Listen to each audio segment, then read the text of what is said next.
As we age, a common problem we face is the declining levels of a variety of hormones. At Pagden Health, we specialize in bioidentical hormone replacement therapy.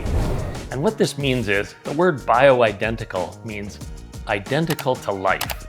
So what we would try to do is we would try to replace your declining hormone with the precise molecule that your body was already manufacturing. This is what we mean by bioidentical. Now remember, as your hormone levels decline, nothing good is happening in your body. Those declining levels are going to make you older, fatter, sicker, and stupider. So we want to turn that bus around.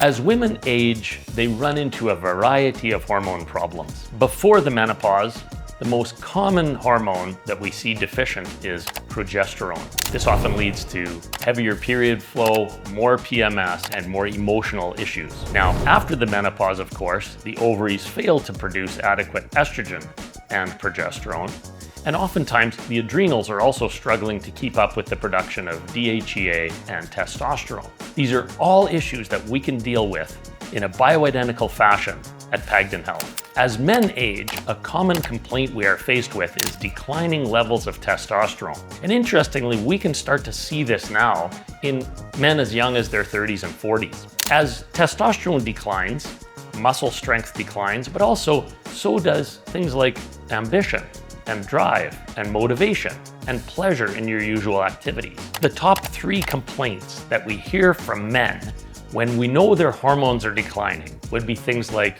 reduced energy, reduced motivation, and reduced sexual performance. These are all issues that we can address in a bioidentical fashion at Pagden Health. The number 1 hormone that we see declining in men as early as their 30s is testosterone. Now, this doesn't necessarily mean that you need to go on testosterone replacement. We have other solutions for optimizing your testosterone production at Pagden Health. The top 3 complaints we hear from women are hot flashes, night sweats, and irritability. For women in their 40s, prior to menopause, it's important to check the levels of estrogen and progesterone. We like to see a healthy ratio of approximately 10 to 1, and very commonly, this ratio is markedly different. This is something that we can address at Pagden Health.